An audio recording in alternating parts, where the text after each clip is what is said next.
Começa agora o podcast Bora Falar? Bora Falar? Bora Falar? Bora Falar?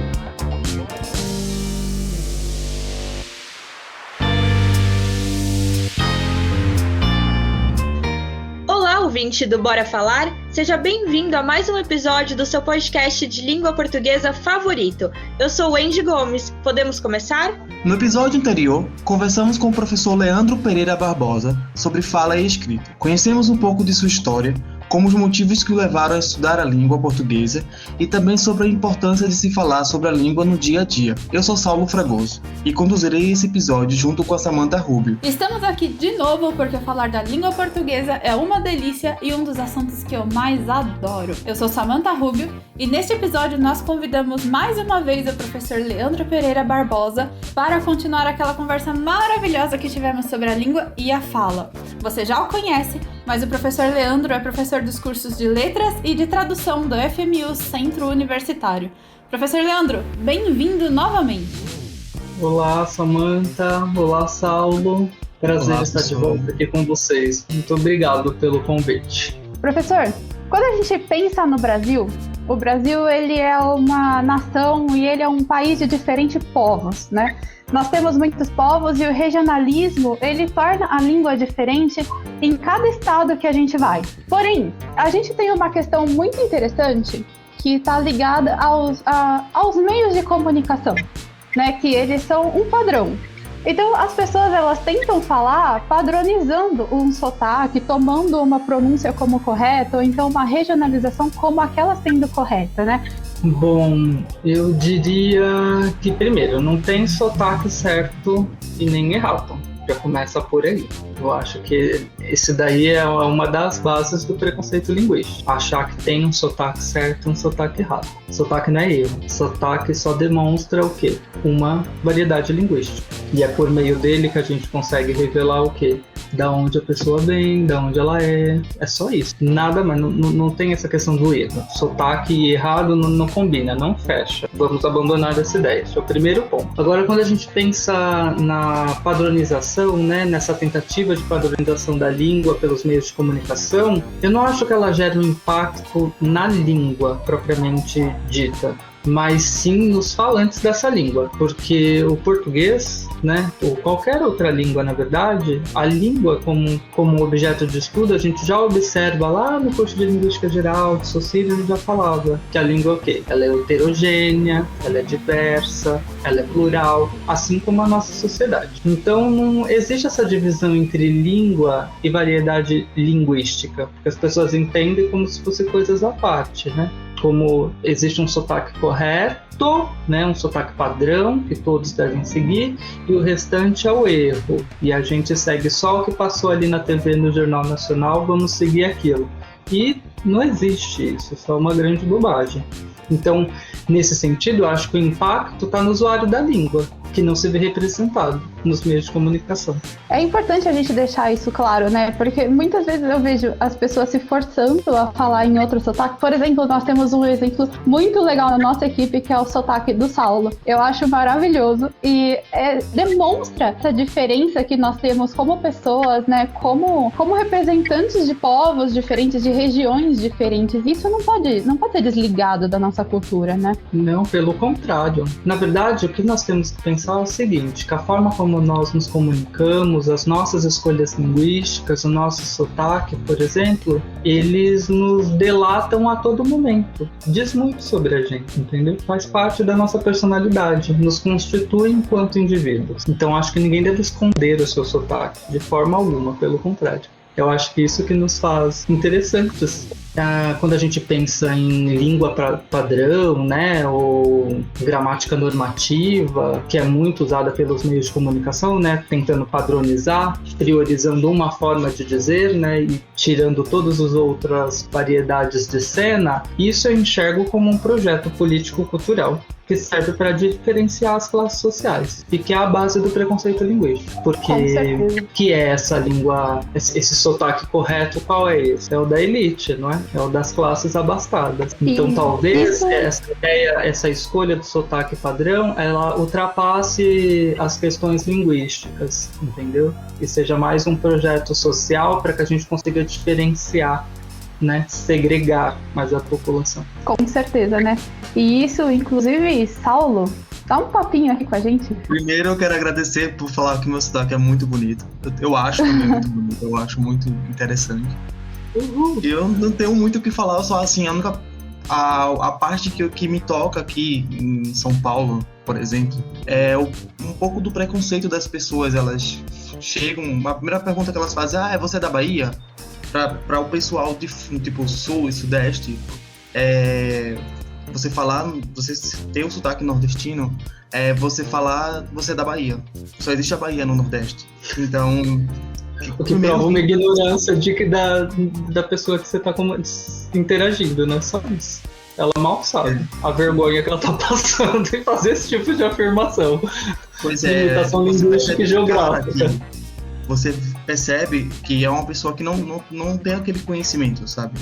E para você explicar e você rodear, sabe? Tipo, tentar achar um meio de explicar para ela que não só existe Bahia no Nordeste. É um tanto difícil. Ser didático com quem está sendo preconceituoso é muito difícil, Saulo. E eu te entendo. É muito difícil ser didático com uma pessoa preconceituosa. Uma coisa é a pessoa simplesmente ser ignorante, porque todos nós somos, né? A gente não sabe de tudo. Então nós somos ignorantes em vários temas.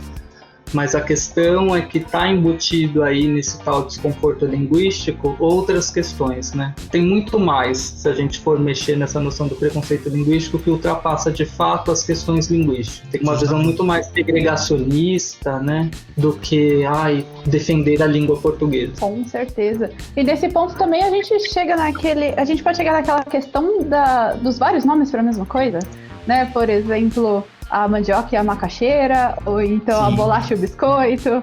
E aí a gente às vezes se pega numa disputa sem sentido para tentar justificar uma coisa que não tem justificativa, né? Pois é, destruição de amizade. A bolacha e o biscoito, olha, é guerra. É guerra. É a melhor, é a tradicional, né? É a base para qualquer discussão sobre linguagem, né? É melhor do que discussão de futebol, essa, com certeza. Eu me divirto muito.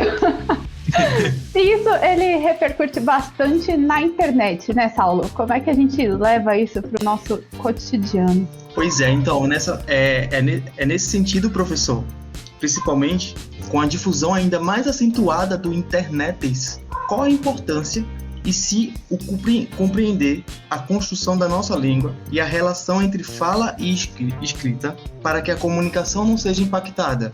Ou seja, como utilizamos isso para reduzir o impacto do internet?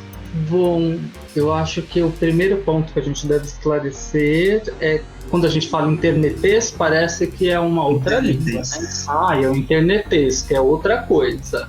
E não é, tá? Nas redes sociais está todo mundo usando a língua portuguesa. Simplesmente esse internetês é uma outra variedade, dada ao quê? Ao meio de comunicação que está sendo utilizado. Dada a plataforma que é usada, pede o quê?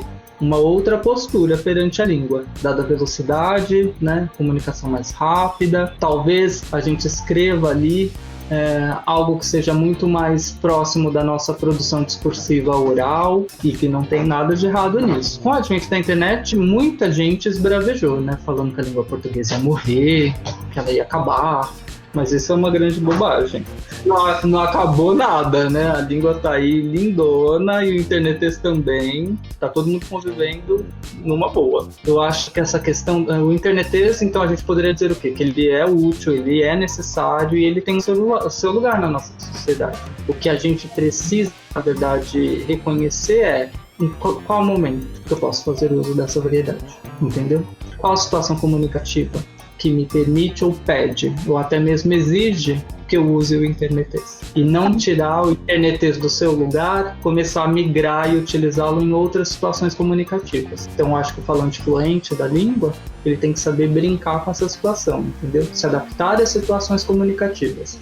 Não precisa jogar o internetês no lixo. Pelo contrário, pode usar à vontade, sabendo no momento correto para usá-lo, pode usar e abusar, não tem problema. A gente pode até fazer uma metáfora aí com a forma de se vestir, né? Por exemplo, você não vai vestir um chinelo numa entrevista de emprego, né? A não ser que seja para ser vendedor na praia. Então, a gente tem que saber como falar em cada situação sem ter preconceito, né? E existe, professor, no ambiente acadêmico, um preconceito com relação a isso? Como é que você lida com isso na sala de aula? É comum os alunos trazerem essas questões no curso de letras, de tradução? Bom, enquanto produção acadêmica, eu não vivi a experiência de pegar alunos respondendo, por exemplo, uma questão discursiva e usando gíria ou abreviação da internet, sabe? Que era um dos grandes booms, né, do debate. Vai destruir a língua, ninguém vai saber diferenciar. Não, desculpa, mas o jovem que está inserido aí no mundo da tecnologia, ele tem total noção de qual é o momento ou não de usar. Então, eu não vivi experiência de ter problemas com isso. Claro que não quer dizer que não existam casos, né? Pessoas que desconhecem, mas dentro do ambiente universitário, vocês já entram bastante esclarecidos na universidade quanto a essa questão. Isso é bom saber, porque é uma curiosidade minha. A gente é do jornalismo, né? Então a gente usa bastante isso, que às vezes a gente precisa de uma comunicação mais rápida e tal. Aí a gente acha que o pessoal do curso de letras é aquele pessoal engessado, que fala daquele jeito, mas não, eles sabem se posicionar também, né? Fazer um e-mail super rapidinho ali, a gente sabe que o mundo perde agilidade, ninguém precisa de tanto formalismo. Óbvio, se você sabe com quem você está lidando, é tudo uma questão de fato de se adaptar à situação comunicativa. O internet ele não é um problema, Na verdade, é necessário que a gente saiba usar essa variante da língua também, senão a gente fica deslocado do mundo. Com certeza, você cria uma bolha, né? Exato, né? Não tem como, é necessário. Não saber usá-lo é um grande problema, desconsiderá-lo é uma bobagem, faz parte da nossa realidade. Acaba sendo até estranho, né? Você chegar e, mandar uma mensagem, vou mandar uma mensagem pra Samantha e eu acabo mandando em botão formal. Venho por meio desta te informar. Justamente. Dá até um susto da pessoa que recebeu. Ela logo, entendeu? Não precisa tanto. Tudo depende daquilo. A situação comunicativa que manda. E evidente, as relações de poder, né? Então, vai enviar um e-mail para coordenação? Por favor, né? Aí você modaliza o seu discurso, escreve aquele e-mail bonitinho, enfim, porque a situação pede. Com certeza. E essa é um dos adventos da tecnologia e da internet que vieram para nossa vida, né? E uma das principais questões aí que a gente discute na internet, além da forma de falar e de se comunicar, é a construção que a internet traz para a nossa vida, né? E isso está muito ligado a, por exemplo, o que a gente trouxe no último episódio, a nova palavra da semana, que foi home office. É uma palavra estrangeira que foi incorporada para a nossa língua, né? O interneteza, a internet, o mundo digital, ele traz novas tendências para a gente. E uma tendência que a gente tem visto bastante, professor, vou te convidar a nos explicar melhor como é que essa relação das pessoas é o pronome neutro. Em sala de aula, no dia a dia, o pronome neutro ele é muito usado na internet, muito escrito na internet. Isso é tendência de vir para o nosso idioma? Como é que as pessoas lidam com isso na sala de aula, enquanto estão falando? Isso vai virar fala? Bom, você quer saber se o pronome neutro vai entrar para o cânone e a gente vai encontrar o ensino do pronome neutro nas gramáticas normativas, né? Se vai entrar para a nossa vida. Eu acho que essa questão ela é bastante espinhosa, na verdade. Num primeiro momento, nós podemos pensar que a resistência do uso do pronome neutro está atrelada a uma questão linguística, quando a gente olha superficialmente. Então todo esse barulho, né, que não pode usar, e todo esse debate nas redes sociais, todo esse desconforto, né, toda essa agitação, a gente pensar tá atrelado a uma questão linguística, se a gente olhar assim, sem muita atenção. Mas se a gente observar com calma, é fácil da gente identificar que esse tema ele mexe com questões que são muito caras para a nossa sociedade e que, na verdade, não tem nada a ver com apreço à língua portuguesa, né? Porque no primeiro momento todo mundo fala, não, é por causa da língua, porque não dá, a gente tem as limitações, é porque a estrutura linguística, não pode, não mexa na minha língua querida. Só que não é isso. Na verdade, o que desestabiliza e aflora os ânimos da população com relação ao uso do pronome neutro está atrelado à questão da sexualidade e da sua variedade de expressões e possibilidades. Então não é a linguagem em si que está incomodando, é uma outra questão, né, que está por trás disso. Então todo esse barulho feito por parte específica da nossa sociedade está relacionado com uma agenda política, ideológica, que não aceita nenhuma forma ou existência de amor que não seja heteronormativa e cristã. Então a partir do momento que essa questão ela for solucionada, tal resolução ela vai se refletir na língua, como qualquer outra mudança que ocorreu até agora e todo mundo sobreviveu. Então não é uma questão linguística. Reflete na língua? Sim, obviamente. Mas tem uma questão por trás, anterior à questão linguística. Então a gente diz que é uma questão muito mais de preconceito e de resistência à fala mesmo do que a construção da língua. Mas as pessoas, elas tendem a falar o pronome neutro, por exemplo, trocar? A gente já observa na TV, em alguns programas específicos no qual os apresentadores usam, tipo todes, né? Tenta, enfim, abraça no discurso, né, o uso do pronome neutro, mas a gente não vê na grande mídia isso sendo utilizado ainda. É aquilo que eu disse, o problema não é a questão linguística, não é a estrutura linguística que incomoda ninguém, é o que esse deslocamento na linguagem representa. É isso que incomoda a sociedade, porque está tratando de um tema muito espinhoso que é tabu. E ele também é muito novo, né? Não é um tema que já foi muito debatido. E pensando na conjuntura atual política, que está muito mais conservadora, pensar em pronome neutro, falar em questão de sexualidade é uma bomba, né? Então, por exemplo, dentro da sala de aula, eu não vejo problema algum usar, entendeu? De forma alguma. Não é algo que me incomoda, não acho que fere a língua portuguesa. Agora, se você me diz, nós vamos chegar no momento em que todos usarão, acho muito difícil. Porque a nossa sociedade é muito conservadora. É uma questão cultural isso, né? Isso, exatamente. Que se reflete na linguagem, mas é lá no final, né? Lá na ponta. Antes de mexer na estrutura linguística, tem muitas outras questões que precisam ser debatidas e solucionadas. E acabou sendo mais usada na internet, né? No internetês, né?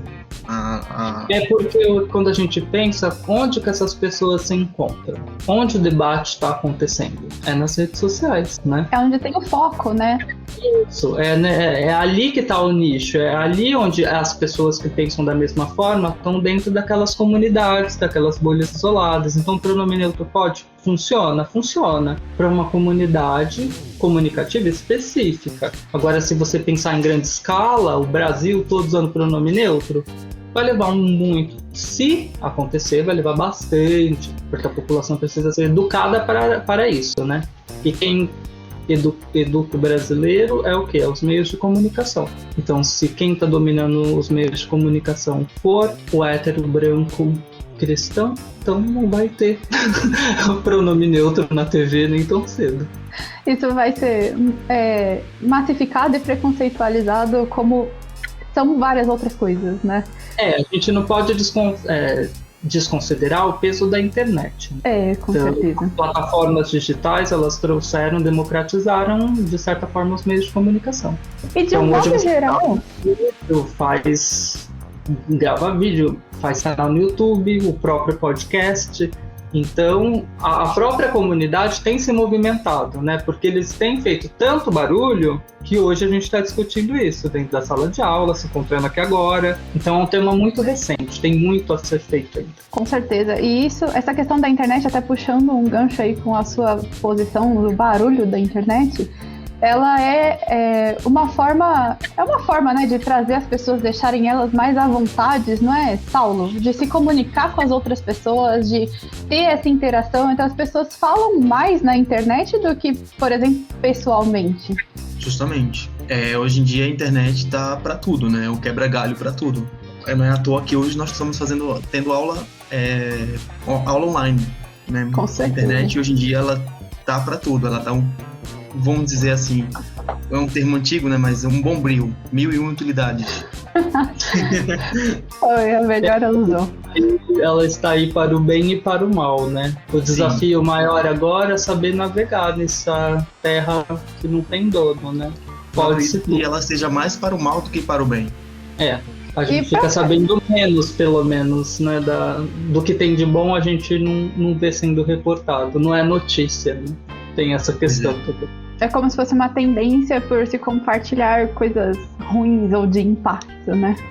E professor, pra gente ter uma ideia geral, assim, do nosso mundo digital, de tudo que a gente vive, a língua, ela se modifica muito mais com a internet, certo?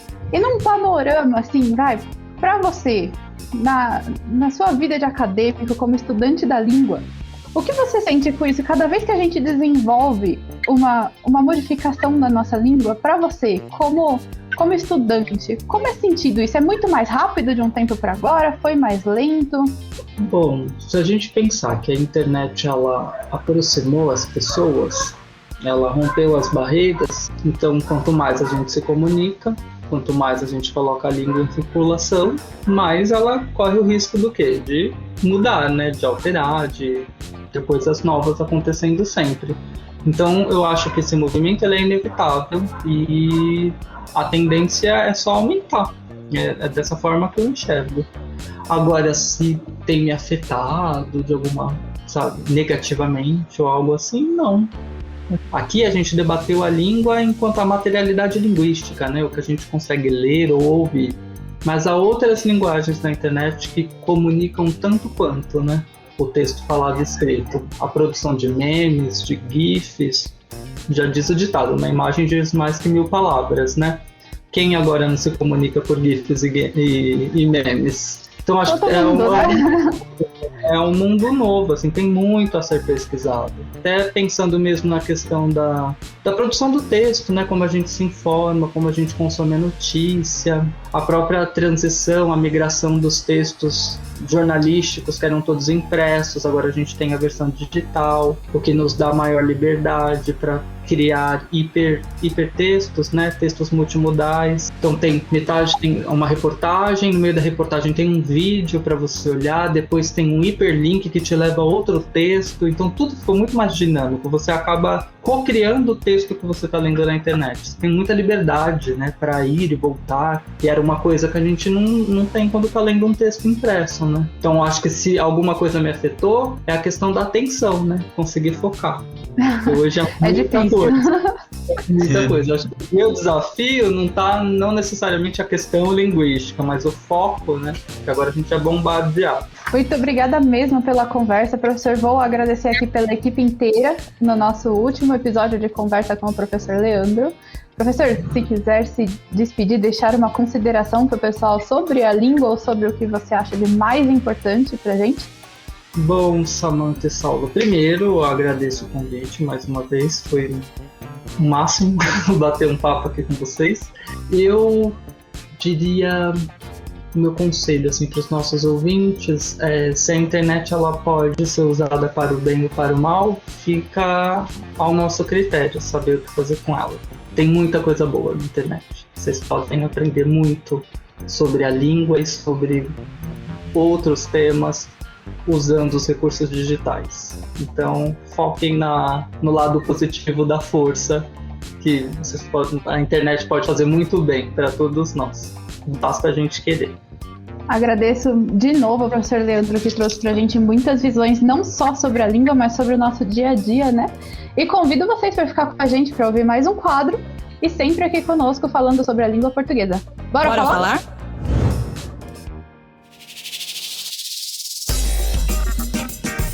Bora falar novas palavras? Como sabemos, a língua não é exatamente imutável, nem somente fala, nem somente escrita. Ela é uma construção. Eu sou Gabi Perpétua e você está no Bora Falar? Olá, estamos de volta com o nosso quadro que traz para você a atualização semanal do vocabulário da língua portuguesa. São palavras e expressões publicadas toda semana no site da Academia Brasileira de Letras, a ABL, de acordo com seu surgimento ou novos sentidos adquiridos com o uso no cotidiano. E a palavra da semana é misocinesia, definida como distúrbio caracterizado pela forte intolerância, ou seja, raiva, fúria, irritabilidade, estresse, ansiedade, etc. A visão ou apenas percepção de movimentos corporais repetitivos, rítmicos ou padronizados executados por outra pessoa, como um balançar de modo inquieto os pés, as pernas ou passar continuamente a mão nos cabelos, por exemplo. Sua origem vem do grego, que ao pé da letra significa ódio aos movimentos. Essa palavra foi agregada pois um estudo recém-publicado pelo pesquisador Todd Hand na revista Scientific Reports mostrou que um terço da população é misocinésica. Pessoas com esse distúrbio podem sentir raiva, ansiedade, frustração e até mesmo enfrentar dificuldades em situações de convivência do dia a dia. Muitas pessoas podem ter esse distúrbio e simplesmente não sabem identificar ou relacionar a uma causa específica. Viram quanto é importante dar nome e significado às coisas? Então até semana que vem. Eu sou Saulo Fragoso e vocês ouviram o quadro Bora Falar Novas Palavras?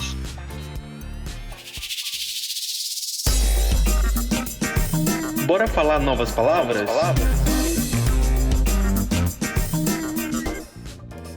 Agradeço mais uma vez o professor Leandro, que trouxe muitas visões não só sobre a língua, mas também sobre o nosso dia a dia.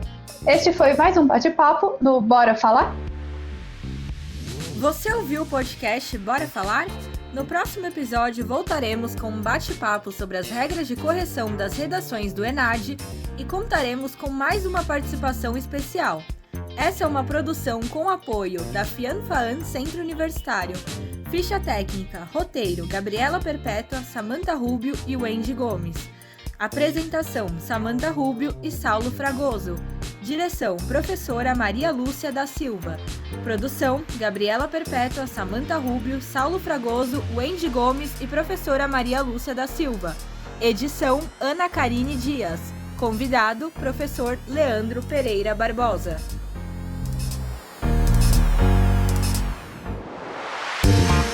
Você ouviu o podcast sobre a nossa amada língua portuguesa? Bora falar? Bora falar? Bora falar? Bora falar?